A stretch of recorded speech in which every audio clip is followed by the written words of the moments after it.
Welcome to Solutions from the Yard, a candid discussion about life behind bars and its effect on society. We'll discuss reintegration or re-entry back into the community post-incarceration. Your host for this episode is Dietrich Trent. Welcome to another edition to Solutions from the Yard. Today, I have my co-host, Michael Dickerson-El, and brother Charles Hopkins. How y'all doing? I'm doing great. Doing fine. Yes. You doing peaceful? Oh, yeah, all the Yes, time. that's what this is about. That's what Solutions from the Yard is always trying to find peaceful solutions. Okay. You know? So today's topic, what we're going to talk about with our audience is the miseducation of the youth. Right? Okay. We all been seeing the headlines, watching the news, and actually in the neighborhoods and seeing what's going on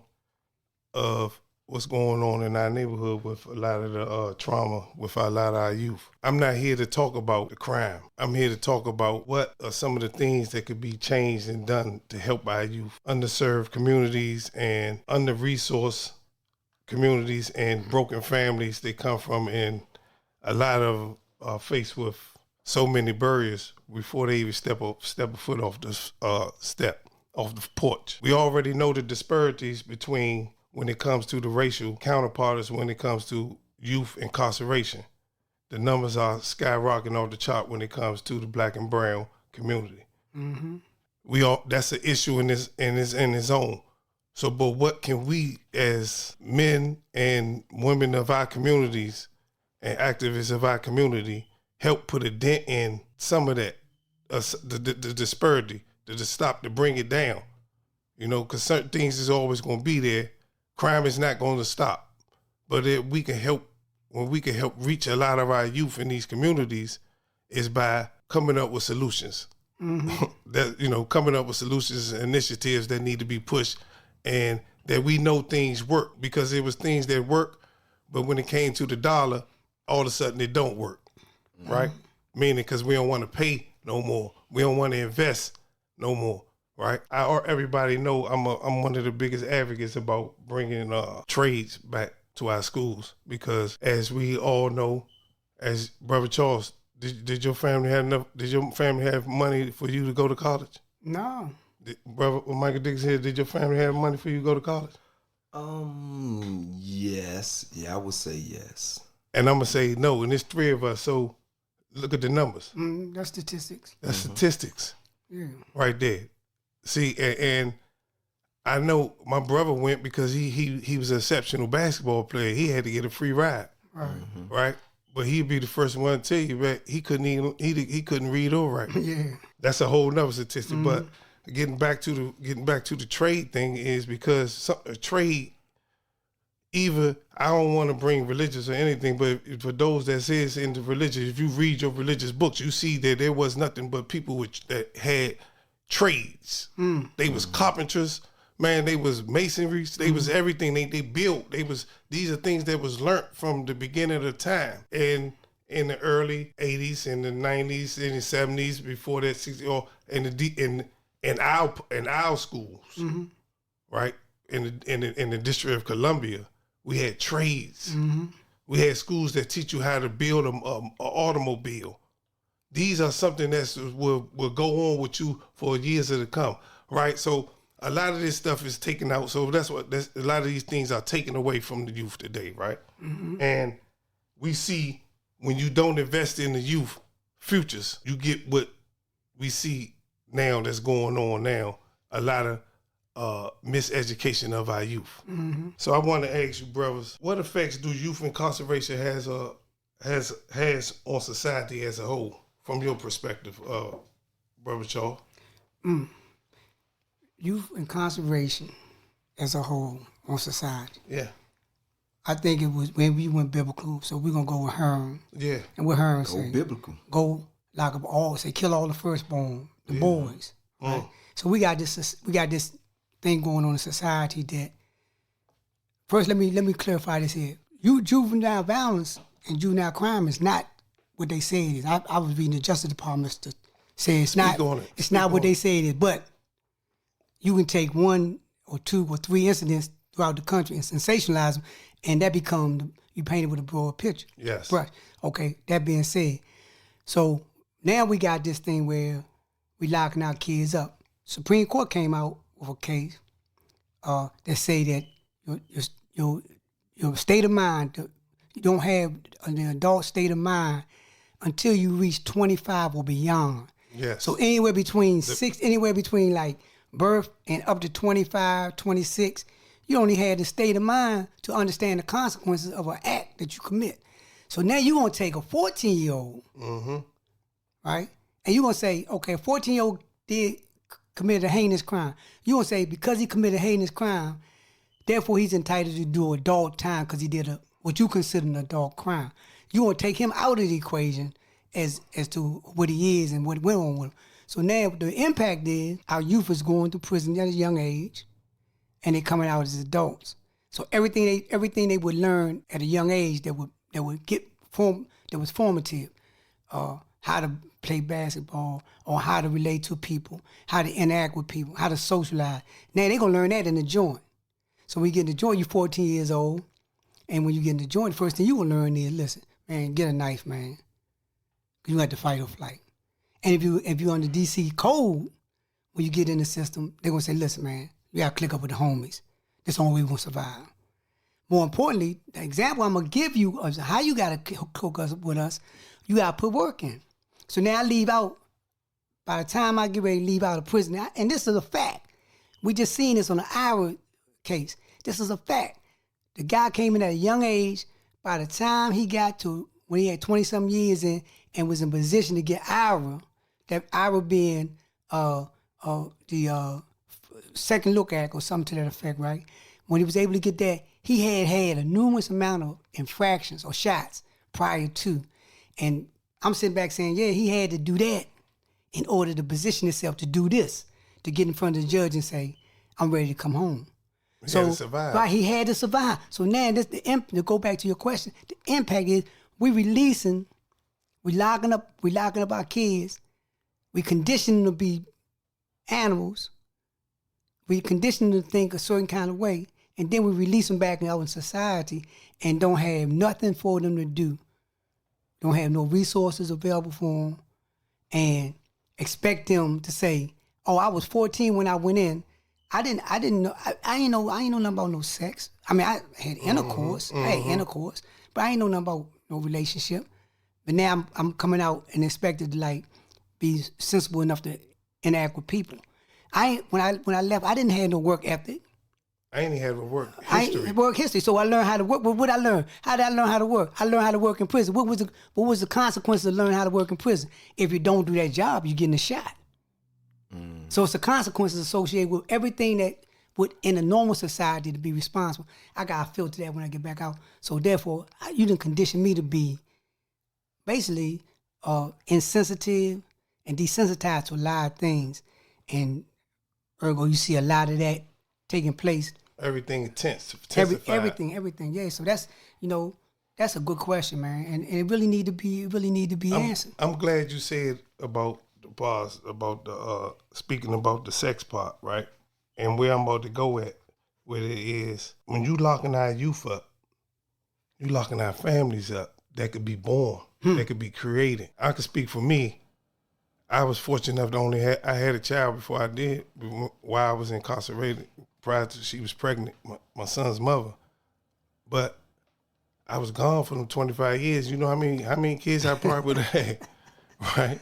Yeah. I come home, oh man, I ain't got time really for no kid right now. I don't want that in my life right now. I got grandkids now. Right. You know what I'm saying? So, but I think about what was robbed of my youth, because you thought I was gonna be nothing to society no more. You thought I was part of the pipeline. Brother Dickerson-El, I want to hear your perspective. What do you feel, with the incarcerating our youth, what effect does it have as a hold on society? Well, it's a whole bunch of stuff, but I mean, it destroys, it destroys family unification. There you go. Because, all of us are bound by cords to one another when you have a child. stuff like that. That's just like everybody always saying, man, your daughter look just like you. That's right. And it's just not the looks or the appearance. It's DNA. It's a whole bunch of other stuff. Spiritual. Yeah. You know what I'm saying? It's a whole right. It's everything. Correct, So, yeah. you know, when you birthing a child, man, I mean, I don't want to get too deep into super science, but I mean, you passing your spirit on to that child. So there's a bond and a connection that you have with your child. You know, the child had with the father. And when that child gets incarcerated, I know for a fact that I contributed to the downfall of my mother's health. You know, I contributed to that. Her worrying about me and stuff like that. And I know I contributed to that because, you know, I was her only son. I was the baby boy, you know, and I know I contributed to that. So, I mean, far as psychologically, it's so many things that happen when you lock up a child. Genocide. I mean, you know, Yes. when you go back to the Bible, you go back to the Quran, and that's a form of genocide. You know, what Herod was doing, killing all the children at the age of 2. What one of the pharaohs did in the Quran when it said, you know, about their firstborn. You know what I'm saying? Stuff that they was doing during the time of, you know, the story of Joseph when the Israelites was in Egypt. You know, so when you doing that, that is a direct attack on a race of people. Because every time something like that happened, it was a direct attack on a particular race of people. Come on. You see what I'm saying? I see where you're going. So therefore, when you use that form of you know, they don't want to call it that, but I mean genocide. Genocide. That's what it is. You know what I'm Speak on saying? it. When you doing that, man, you basically killing off a race of people when you do that. And I think that, man, you know, that's an issue that need to be addressed because it's very inhumane because you have other, I don't want to use no, you know, names, but other ethnicities, they, you know, they got reparations and all this type stuff of what they did to them. You see what I'm saying? So when you say, oh, this particular race was committing genocide on this particular race and they got reparations for it, but we can't even speak on it. But yet here it is, they doing the same exact thing to us. And guess what? Nothing ain't being done. No reparations, no nothing. So we really, like, that's what I look at is something that need to really be addressed. I'm glad you said that. You know what I'm saying? Because, and then on the psychological aspect, man, you know, just like Chuck said, the age of 14, and, you know, you got George Stinney, George Stinney Jr., the youngest person to ever get executed in the United States at the age of 14. You see what I'm saying? Because he was a brother. yeah, he was a little young brother. Here you go right here. You know, they had the pitch out. That's why I pulled it up. And, you know, they just, after 70 years after his execution, they just want to exonerate him now. What? You know what I'm saying? But the whole thing of it is the genocide already been done because we don't know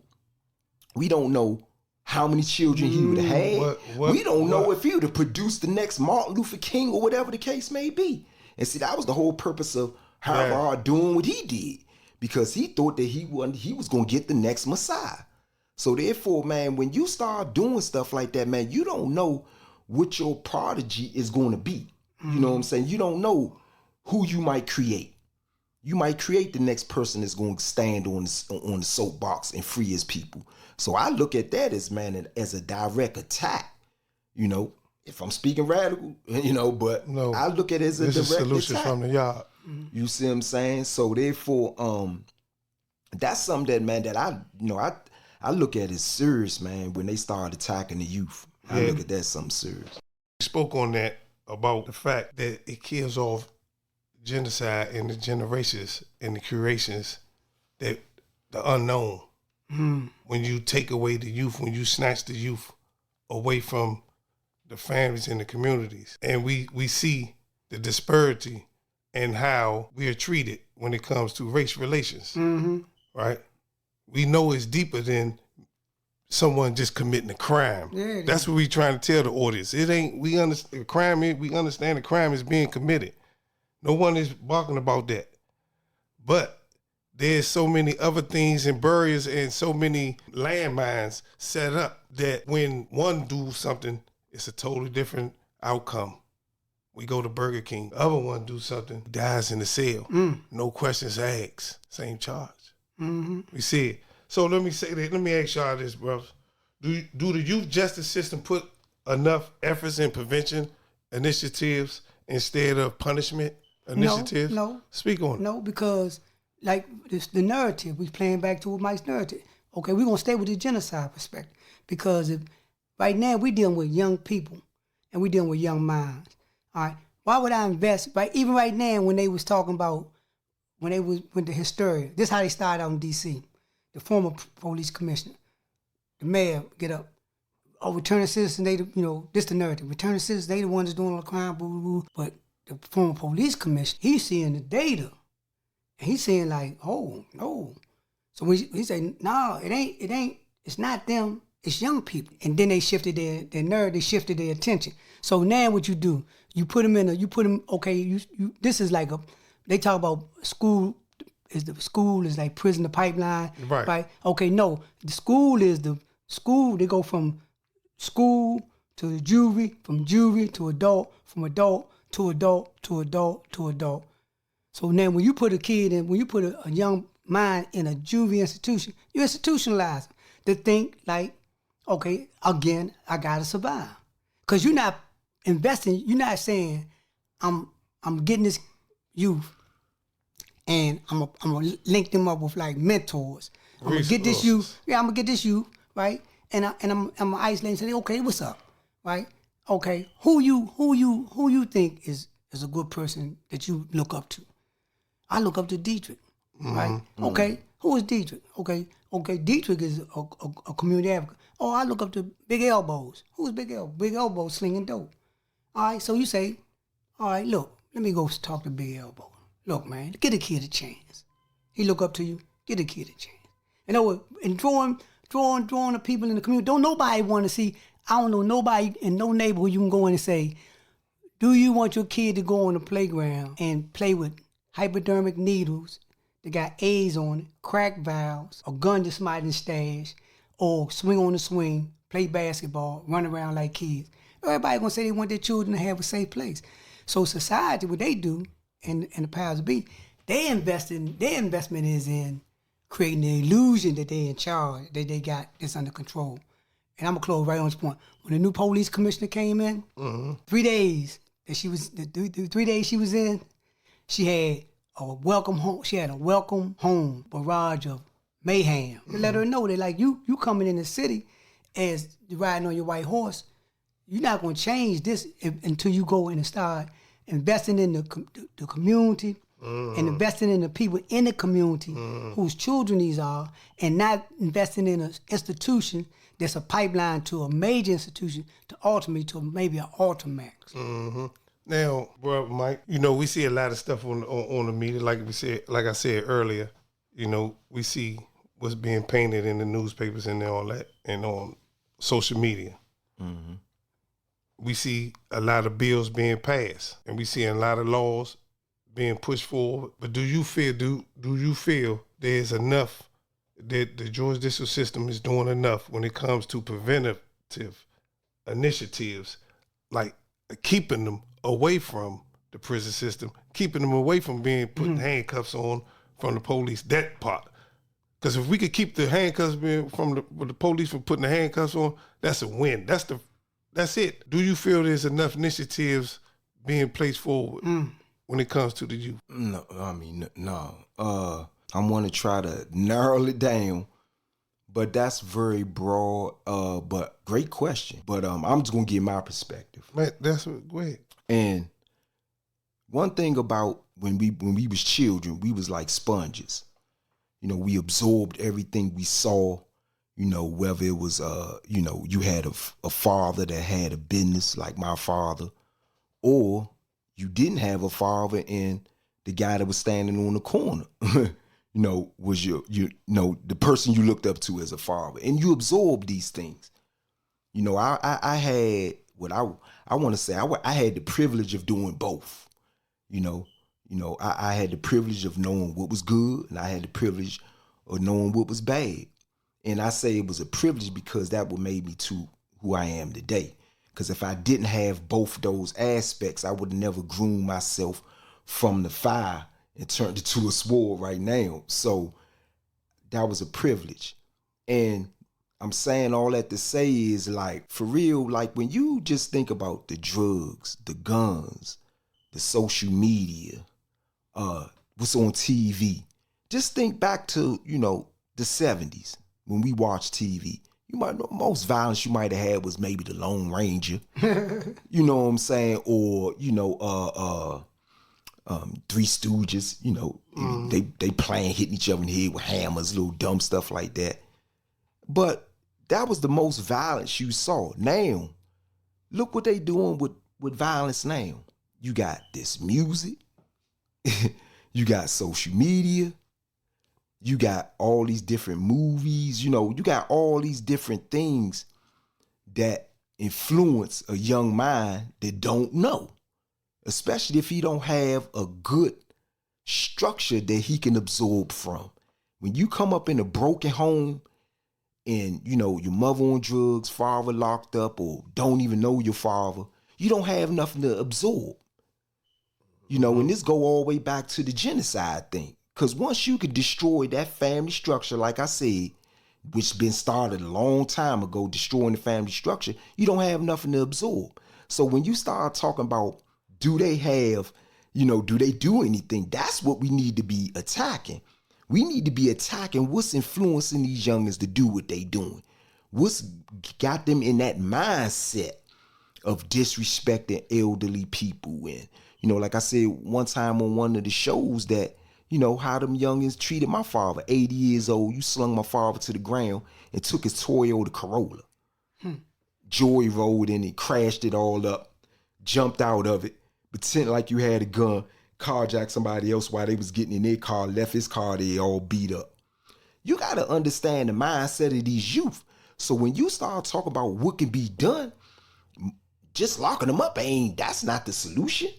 You see what I'm saying? We need to really attack why these youngers even thinking like that.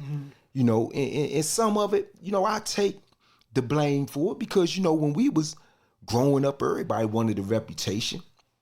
It just transferred over to way more violence, you know what I'm saying? Because back in the day, everybody wanted to know, had nice hands, you know what I'm saying? Or, you could dance real good in the go-go or something. It was always something somebody was known for, go-go Rick and this, that, and the third, so everybody had a name for themselves for something. What's going on with the youth now, they kind of like following in the wrong footsteps, wanting reputations for things that, that they really don't know the consequences of, so I think that just plain re-education of the youth is more so needed in far as like all these different drugs and stuff, man, because you just gotta really think, man, who make these drugs? It ain't us, because everything that's out there is either synthetic or pharmaceutical.